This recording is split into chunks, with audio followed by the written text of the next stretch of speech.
Hello students. आज हम लोग बात करेंगे extension and contraction of demand.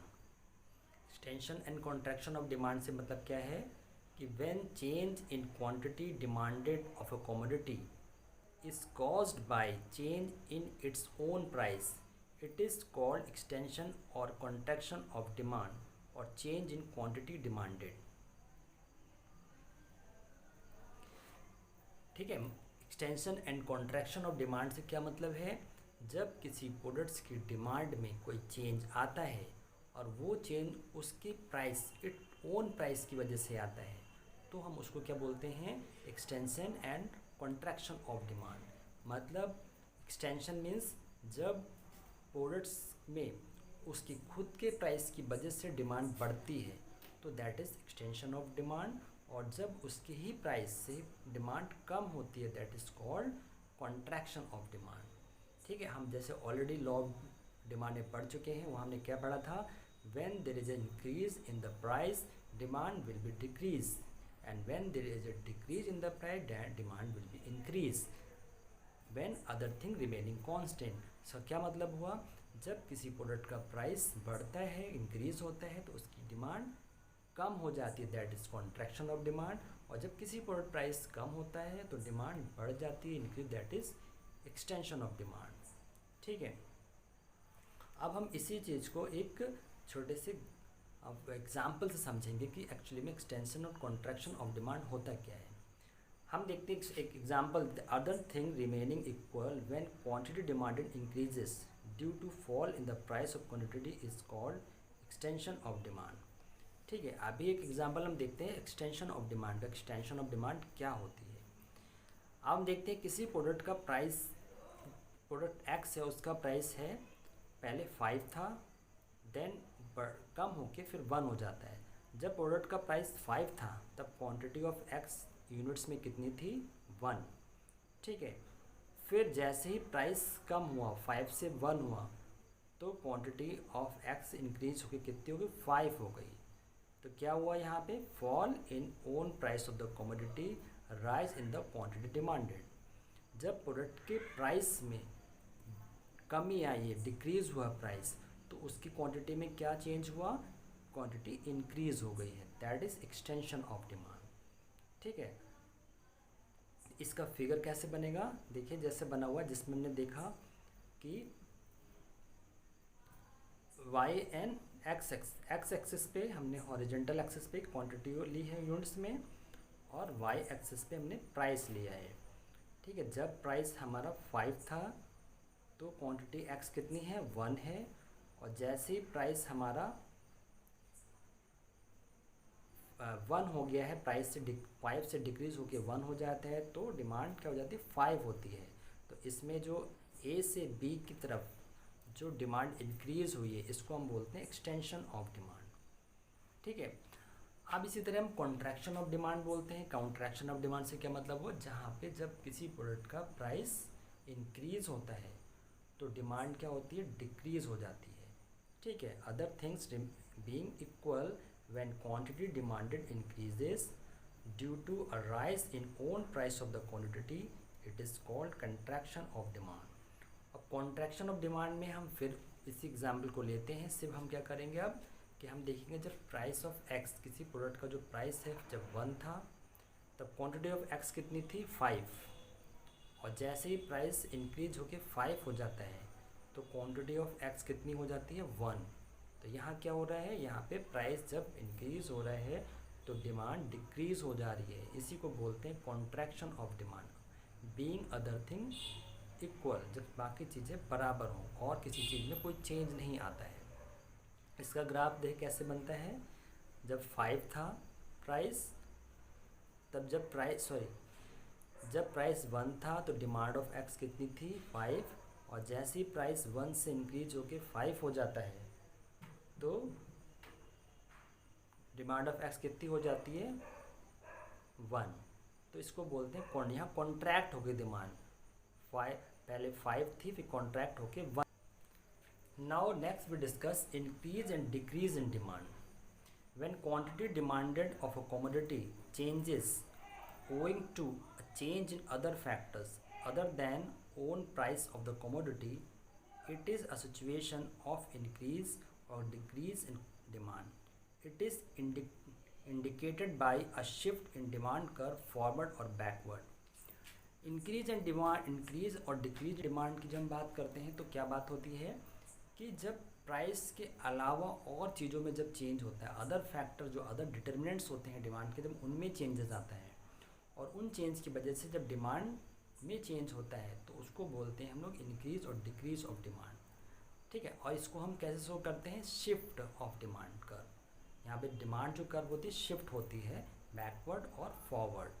ठीक है, अदर थिंग जो अदर डिटरमिनेंट्स में चेंज आता है, अदर डिटरमिनेंट्स क्या होते हैं जैसे हम ऑलरेडी पढ़ चुके हैं, price of related goods, taste of the consumer, income of the consumer, taste of the consumer, expectation of the consumer.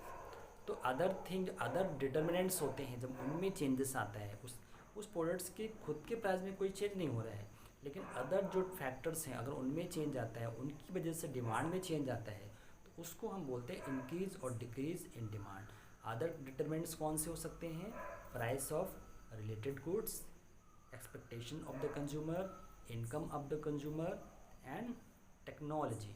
अगर किसी भी इसके अलावा इन चीज़ों में जब चेंजेस होते हैं तो उनकी वजह से डिमांड में जो चेंज आता है उसको हम बोलते हैं इंक्रीज और डिक्रीज इन डिमांड। ठीक है, अब हम सबसे पहले हम पढ़ते हैं what is increase in demand. When more of a commodity is purchased at its existing price, it is situation of increase in demand.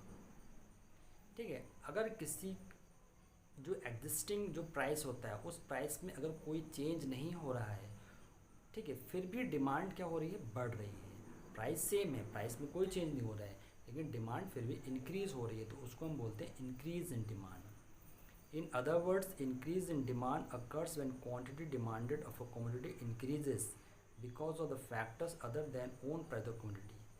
ठीक है, अदर हम और भी ये भी कह सकते हैं कि जब किसी प्रोडक्ट की डिमांड इंक्रीज़ होती है, किसकी वजह से, अदर फैक्टर की वजह से, प्राइस की उसके खुद के प्राइस की वजह से नहीं, अदर जो फैक्टर्स होते हैं, अदर डिटर्मिनेंट्स होते हैं, उनकी वजह से जब डिमांड्स इंक्रीज होती है, that is called increase in demand.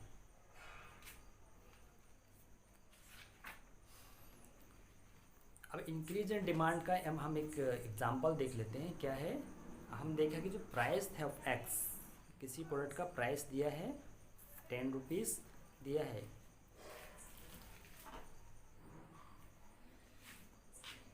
किसी प्रोडक्ट का प्राइस है 10 रुपीज़ जो चेंज नहीं होता है, लेकिन डिमांड पहले क्या थी 20 से इंक्रीज होकर 30 हो जाती है। प्राइस में कोई चेंज नहीं, प्राइस वही 10 रुपीज़ था, लेकिन डिमांड बढ़ के 20 से 30 हो गई।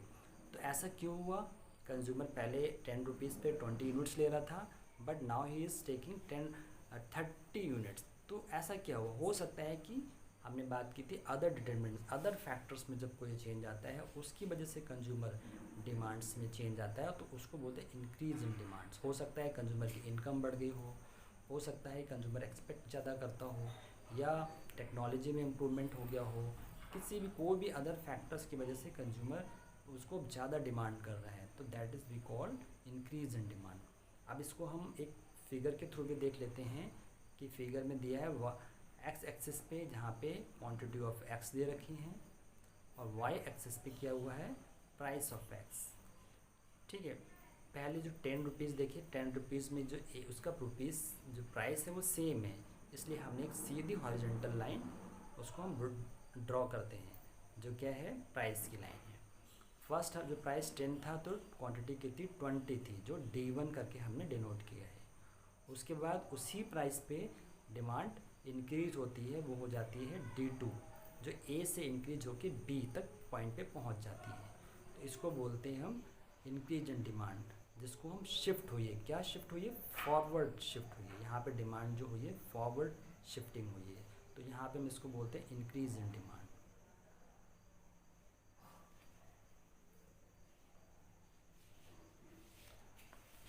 ठीक है, अब हम देखते हैं कि इस जो इंक्रीज इन डिमांड हुई है इसमें क्या क्या कॉजेस हो सकते हैं इनकी जॉब डिमांड के। फर्स्ट हो सकता है when income of the consumer increases, हो सकता है कंज्यूमर की इनकम इंक्रीज हो गई हो, तो इसलिए वो ज़्यादा यूनिट्स ले रहा है, 20 ले रहा था, अब 30 ले रहा है सेम प्राइस पे। या when the price of substitute goods increases, या जो प्रोडक्ट्स हम लेते हैं उसका कोई सब्स्टिट्यूट, उसका जो प्राइस होते गुड्स होता है उसका प्राइस इंक्रीज़ हो गया हो। जैसे हमने पहले भी बात की थी सब्स्टिट्यूट गुड्स में टी और कॉफ़ी की। अगर हम कॉफ़ी का प्राइस बढ़ जाता है तो हम टी की डिमांड को इंक्रीज़ कर देते हैं, जबकि ऑलरेडी हम टी को यूज़ कर रहे थे, लेकिन कॉफ़ी भी यूज़ कर रहे थे, लेकिन कॉफ़ी का प्राइस इंक्रीज होने की वजह से जो कॉफ़ी के यूजर्स थे वो भी टी को परचेज़ करने लगे, तो टी की जो डिमांड है वो इंक्रीज़ हुई। फिर when price of complementary good falls, ऐसा भी हो सकता है कि जो कॉम्प्लीमेंट्री गुड्स है उसका भी प्राइस फॉल होने की वजह से क्या होता है, डिमांड में चेंज शिफ्ट हो जाती है डिमांड। ठीक है, किसी कॉम्प्लीमेंट्री गुड्स के जब प्राइस फॉल होता है तब भी गुड्स जो प्रोडक्ट्स होता है उसकी डिमांड इंक्रीज हो जाती है। कॉम्प्लीमेंट्री गुड्स का एग्जांपल मैंने क्या बताया था आपको, जैसे कोई कार है तो कार का कॉम्प्लीमेंट्री गुड्स क्या होगा, पेट्रोल। अगर पेट्रोल के प्राइस कम हो जाए, फॉल्स हो जाए, तो क्या होगा, लोग फिर कार के भी प्राइस फॉल होंगे। अगर पेट्रोल का प्राइस कम होने की वजह से लोग कार को फिर सोचेंगे कि पेट्रोल तो सस्ता मिल रहा है, तो वो कार को ज़्यादा यूज़ करेंगे, कार ज़्यादा खरीदी जाएंगी। तो यहाँ पे हम कॉम्प्लीमेंट्री गुड्स का एग्जांपल देख सकते हैं। फिर है when taste and preferences of consumer shift in favour of the commodity. कई बार ऐसा होता है कि कंज्यूमर का टेस्ट और प्रेफरेंसेस भी ऐसा हो जाता है कि उसको प्रोडक्ट और अच्छा लगने लगता है। कुछ लोग ऐसे होते हैं जो उस प्रोडक्ट को यूज़ नहीं कर रहे होते हैं, लेकिन जब उनका टेस्ट प्रेफरेंसेस चेंज होता है तो उस प्रोडक्ट्स को यूज़ करने लगते हैं, वो प्रोडक्ट उनको अच्छा लगने लगता है, तो इसकी वजह से भी डिमांड बढ़ जाती है। When availability of the commodity expected to reduce in the near future, कभी कभी ऐसा होता है कि वो प्रोडक्ट को फ्यूचर में ऐसा लगता है कि ऐसा होगा कि ये इसकी अवेलेबिलिटी कम हो सकती है, इसकी मार्केट में क्वांटिटी कम हो सकती है, तो लोग उसकी डिमांड, प्रेजेंट में डिमांड बढ़ जाती है। तो आज हमने देखा कि एक्सटेंशन और कॉन्ट्रैक्शन ऑफ डिमांड क्या होती है, फिर हमने देखा इंक्रीज डिमांड क्या होती है, उसका हमने फिगर भी देखा और उसके कॉजेज़ देखे हैं।